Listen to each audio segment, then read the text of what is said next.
Isu ini untuk merawat organ intim wanita, ya. Nah, problemnya di sini, seperti ibu-ibu ya. Ketika seseorang menggunakan toilet umum, ya paling banyak menggunakan air ya, biasanya wanita bukan pria. Air itu tempat masuknya bakteri, Bapak Ibu ya.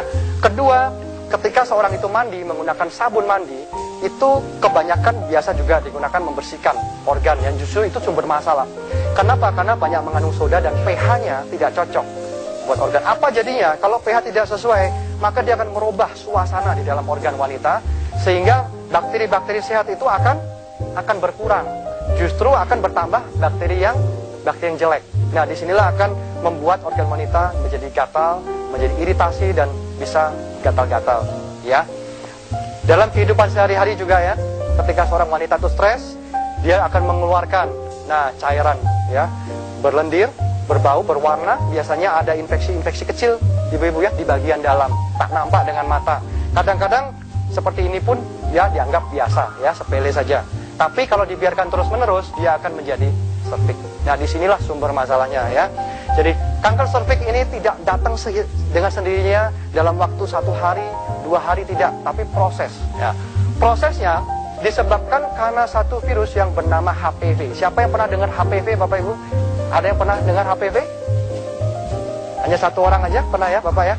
Banyak ya, Bapak Ibu ya. Kalau Bapak Ibu pergi ke klinik-klinik ya, di kota-kota kecil, di bidan juga ya, itu selalu dipasang pengumuman, di TV pun juga sering.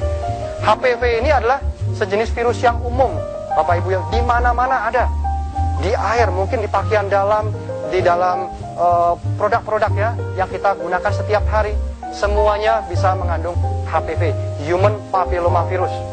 Ya, HPV ini itu timbul juga ketika terjadi infeksi-infeksi kecil.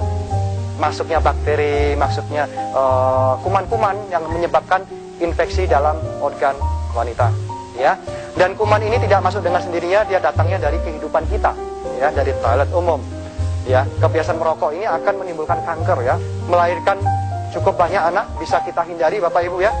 Hubungan seks terlalu muda, seks bebas bisa Bapak Ibu hindari, tapi toilet umum dan keputihan menaun agak sulit, karena itu berkaitan dengan kebiasaan seseorang ya.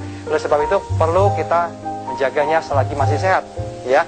Nah, sekarang menariknya di sini, apa yang menyebabkan seorang wanita bisa keputihan menaun? Padahal dia sudah merawat kesehatannya, dia sudah menggunakan sabun yang terbaik bahkan ya. Kenapa dia pasti bisa mengalami keputihan? Jawabannya kira-kira ada yang tahu? Ya. Karena ketika seorang itu berkeluarga, si kuman itu berpindah tempat, paham ya? Dia nginep di hotel satunya gitu. Setelah itu di sana dia kembali lagi kepada